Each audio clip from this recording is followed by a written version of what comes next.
जरा सोचो कि एक औरत का बच्चा जन्म देते ही 2 घंटों के अंदर मर जाता है और वही औरत बच्चा पाने के लिए अस्पताल से किसी और का बच्चा चोरी कर लेती है। अब वह औरत उस बच्चे के साथ क्या क्या करती है, इसको जानने के लिए हमारी कहानी में बने रहिएगा। कहानी की शुरुआत होती है और हमें एक अस्पताल दिखाया जाता है जहाँ पर डॉक्टर समय से पहले जन्मे हुए बच्चे को बचाने की कोशिश कर रहे थे। कुछ देर बाद वहाँ पर बच्चे की माँ डायन को बच्चे की हालत देखने के लिए बुलाया जाता है। वहाँ पर उसकी माँ बच्चे की हालत देखकर रोने लगती है। फिर सीन चेंज होता है और हमें क्लोई नाम के एक लड़की को दिखाया जाता है जिसे अस्थमा, डायबिटीज और 5 तरह की और गंभीर बीमारियां थी। रोज बहुत सारी दवाइयां लेना और रेगुलर अपना शुगर लेवल चेक करना उसका रोज का काम था। क्लोई एक बहुत होशियार लड़की थी जो अपने शहर की जानी मानी यूनिवर्सिटी ऑफ वाशिंगटन में जाना चाहती थी और आगे की पढ़ाई वहीं से करना चाहती थी और इसके लिए उसने उस यूनिवर्सिटी में फॉर्म भी भर दिया था। इसीलिए जब भी घर पर कोई लेटर आता था तब वह बहुत खुश होती थी क्योंकि वह सोचती है कि शायद वो यूनिवर्सिटी से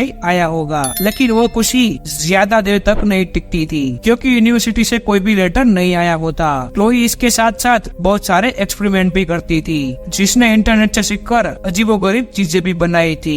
एक दिन जब वो पढ़ रही थी तभी उसको एक गाड़ी की आवाज सुनाई देती है। उसे लगता है कि यूनिवर्सिटी से लेटर आया होगा, लेकिन जब वो बाहर जाकर देखती है तब उसकी मोम बाजार से कुछ सामान लेकर आई थी। फिर जब डायन किसी से फोन पर बात कर रही थी तब क्लोई उस सामान के बैग में से चॉकलेट के डब्बे में से कुछ चॉकलेट उठा लेती है। तभी उसी बैग में उसकी नजर एक हरे रंग की दवाई पर पड़ती है जिस पर डायन का नाम लिखा हुआ था, लेकिन उसको पता था कि उसकी मोम को कोई भी बीमारी नहीं थी और वो उस दवाई को देखकर सोच में पड़ जाती है। फिर रात को क्लोई की मोम उसे कुछ दवाइयाँ देती है। क्लोई उन दवाइयों में एक हरे रंग की कैप्सूल भी देखती है और वो तुरंत पहचान जाती है कि यह वही दवा है जो उसने सुबह अपने मोम के नाम की देखी थी। इसीलिए उसने अपनी मोम से उन दवाइयों के बारे में पूछा, लेकिन उसकी मोम उसे कहती है कि यह तुम्हारी दवाई है, गलती से मेडिकल वालों ने तुम्हारी जगह मेरा नाम लिख दिया होगा। लेकिन क्लोई को उसकी मोम की यह बात पर यकीन नहीं था, लेकिन फिर भी वो अपनी मोम पर भरोसा करके वो दवाइयाँ लेकर सो जाती है। अगले दिन वो नीचे जाकर दवाइयों के डब्बे में से वही डब्बे निकालती है जो उसने कल देखी थी और उस दवाई का नाम डायोक्सिन था। लेकिन वह जब उस डब्बे को घुमाती है तब उस पर उसकी मोम की जगह उसका नाम लिखा हुआ था, लेकिन जब उसने वो स्टिकर निकाला तब उसके पीछे से उसकी मोम का ही नाम लिखा हुआ था। फिर उसी रात सोने से पहले उसकी मोम वही दवाइयाँ फिर से उसको देती है, लेकिन इस बार क्लोई उस गोली को निगलती नहीं है बल्कि बाहर निकल कर जांच के लिए अपने पास रख लेती है। फिर उसकी मोम के सोने के बाद वह नीचे आके अपने कंप्यूटर में डायोक्सिन के बारे में जानकारी ढूंढने लगती है। हालांकि उसे उस दवाई के बारे में कोई जानकारी नहीं मिलती क्योंकि इंटरनेट नहीं आ रहा था। तभी हम कमरे में उसकी मोम को देखते हैं जो कि उस पर नजर रखी हुई थी। फिर जब कोई रास्ता नहीं मिलता तब क्लोई फोन से अनजान लोगों को फोन करके उस दवा के बारे में पूछने लगती है और उन्हीं में से एक अनजान आदमी उसे उस दवा के बारे में बता देता है और कहता है कि डायोक्सिन दिल की दवाई है और वो रेड कलर की होती है। लेकिन क्लोई जो दवाई खा रही थी वो तो हरे रंग की थी, इसलिए उस दवाई की जानकारी लेने के लिए वो अपनी मोम से फिल्म देखने का बहाना बनाती है ताकि वो बाहर जा सके। फिर जब वो सिनेमा घर में थी तब क्लोई अपनी मोम से बहाना करके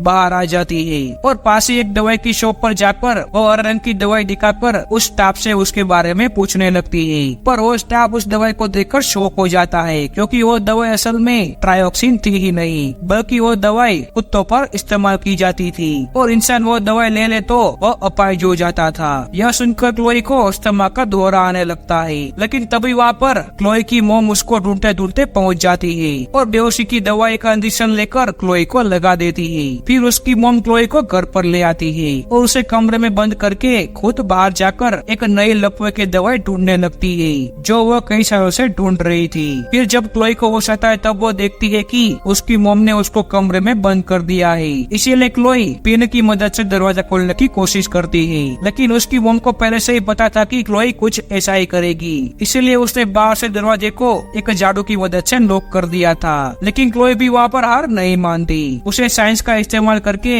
शीशे को तोड़ना आता था। वो अपने साथ शीशे तोड़ने की काफी सारे सामान ले जाती है और वही अपने खिड़की से बाहर निकलकर जैसे तैसे रेंगते हुए दूसरे कमरे तक पहुंच जाती है और अपने साइंस के इस्तेमाल करके उस कांच को तोड़ देती है और कमरे को खिड़की पर रखकर उस कमरे में आ जाती है। लेकिन खिड़की से अंदर आते ही उसकी सांस फूलने लगती है और वो अपने अस्थमा का पंप ढूंढने लगती है। लेकिन वो अपने अस्थमा का पंप अपने रूम में ही छोड़ आई थी और इसीलिए क्लोई रेंगते हुए फिर से अपने कमरे की तरफ बढ़ने लगती है और वहाँ से झाड़ू उठाकर अपने कमरे में से अस्थमा का पंप ले लेती है और अपने व्हीलचेयर पर बैठकर घर से बाहर जाने लगती है। लेकिन उसकी मोम ने लिफ्ट का सॉकेट ही निकाल दिया था। लेकिन क्लोई वहाँ पर भी हार नहीं मानती और बड़ी चालाकी से अपनी व्हीलचेयर को सीढ़ियों से नीचे गिरा देती है और खुद रेंगते रेंगते सीढ़ियों से नीचे उतरने लगती है। लेकिन तभी उसके दौरान उसका संतुलन बिगड़ जाता है और वो नीचे गिर जाती है और तभी उसे महसूस होता है कि वो अपने पैर का अंगूठा हिला पा रही थी, क्योंकि काफी समय से उसने अपनी मोम की दी हुई उस हरी रंग की गोली को नहीं लिया था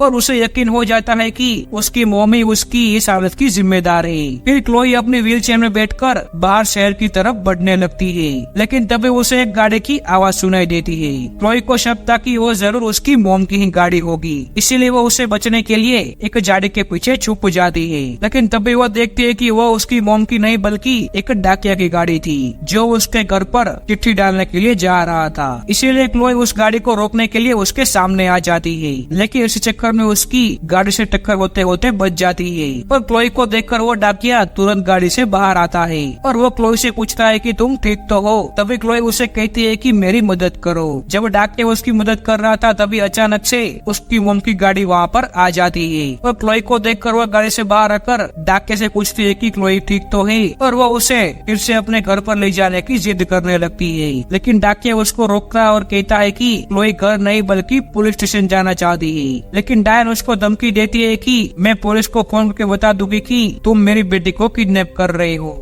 लेकिन वो डाकिया भी यही चाहता था, इसलिए वो उसको नहीं रोकता और वो क्लोई को अपनी गाड़ी में बिठाकर पुलिस स्टेशन जाने के लिए निकलने लगता है। लेकिन तभी डायन पीछे से आकर उस डाकिया को बेहोश करने वाला इंजेक्शन दे देती है और वही इंजेक्शन वो क्लोई को भी दे देती है। फिर जब क्लोई की आँख खुलती है तब वो अपने आप को एक बेसमेंट में बन पाती है और उसे वहाँ पर एक काला पदार्थ भी मिलता है जो शायद उसकी मोम ने उसको पैरालाइज करने के लिए बनाया था। क्लोई अब वहाँ से बाहर नहीं निकल सकती थी क्योंकि डायन ने उसकी व्हीलचेयर को जंजीर से बांध दिया था। लेकिन तभी क्लोई को वहाँ पर कुछ कागज दिखाई देते हैं और तभी उसे पता चलता है कि यूनिवर्सिटी ऑफ शिकागो से काफी सारे लेटर भी आए हुए थे।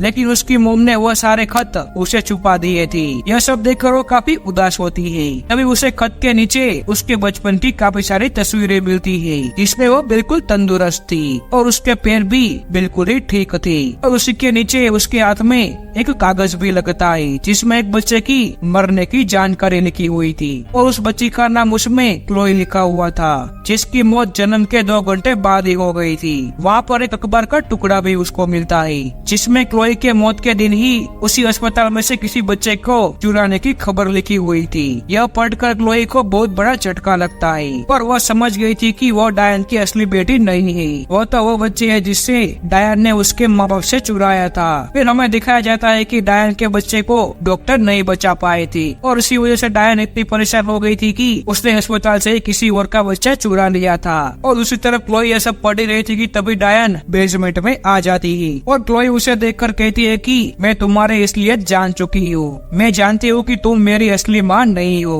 और तुम ही ने मुझे दवाई खिला खिला कर अपाहिज और बीमार बना रखा है। लेकिन डायन उसे कहती है कि यह सब मैंने इसीलिए किया क्योंकि मैं तुमसे प्यार करती हूँ। और फिर वो क्लोई की दवाई को फेंक कर कहती है कि तुम यह सब भूलकर पहले जैसे बन जाओ। लेकिन क्लोई अभी भी डरी हुई थी। अब उसे डायन की किसी भी बात पर विश्वास नहीं था। लेकिन अब डायन का भी सब्र वहाँ पर टूट जाता है और वो एक इंजेक्शन में उस काले पदार्थ को भरने लगती है। यह देखकर क्लोई भी डर जाती है और एक अलमारी के अंदर जाकर अपने आप को बंद कर देती है और उसे वहाँ पर एक जहर की शीशी भी मिलती है। और जैसे ही डायन उस दरवाजे को खोलती है कि क्लोई पूरे की पूरी जहर की शीशी पी लेती है और डायन भी अपनी बेटी को मरता हुआ देखकर वहाँ पर जोरों से रोने लगती है। फिर क्लोई को तुरंत अस्पताल ले जाया जाता है जहाँ पर डॉक्टर बड़ी मुश्किल से उसको बचा पाते हैं। लेकिन अभी भी कुछ समय तक हिलने डुलने में और बातें करने में काफी मुश्किल होने वाली थी। और तभी वहाँ पर क्लोई अपनी मॉम को कमरे के खिड़की से देख लेती है, इसीलिए वो हेल्प बटन को दबाकर तुरंत नर्स को अपने पास बुलाती है।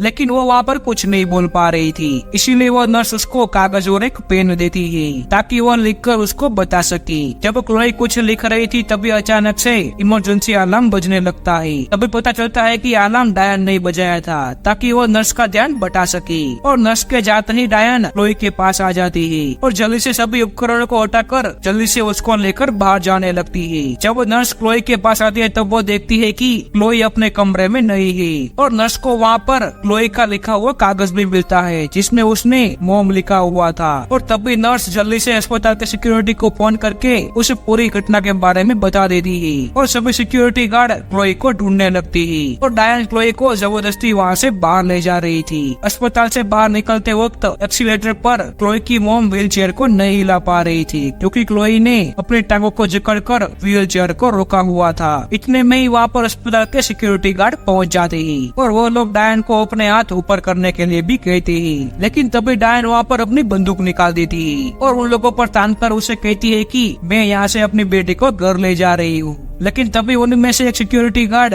डायन पर गोली चला देता है जिसकी वजह से वो सीधी सीढ़ियों से नीचे गिर जाती है। आखिरकार क्लोई को सही सलामत बचा लिया जाता है। अगले सीन में हम 7 साल बाद का समय दिखाया जाता है जहाँ पर एक पागलों की अस्पताल में क्लोई जाती है और हम देखते हैं कि क्लोई अब बड़ी हो चुकी है और वो अपने पैर को हिला भी पा रही थी, लेकिन अभी भी उसको व्हील चेयर की जरूरत पड़ रही थी और वो वहाँ पर डायन से मिलने के लिए आई थी और वो डायन से मिलने के बाद बताती है कि उसने अपने असली परिवार को ढूंढ लिया है और उसकी जिंदगी बहुत अच्छी बीत रही है और अब उसके बहुत सारे दोस्त भी है और उसने अपनी मनपसंद यूनिवर्सिटी से अपनी पढ़ाई भी पूरी कर ली है। फिर वहाँ से बाहर जाने से पहले वो मुँह से कुछ दवाइयाँ निकालती है, तो वही दवाई है जो डायन ने क्लोई को अपाइश करने के लिए दी थी। और तभी क्लोई बड़े प्यार से डायन से कहती है कि चलो मोम अपना मुंह खोलो और उसी के साथ हमारी यह कहानी खत्म हो जाती है। अगर वीडियो पसंद आई हो तो लाइक कर देना और चैनल को भी सब्सक्राइब कर देना। मिलते हैं अगली वीडियो में।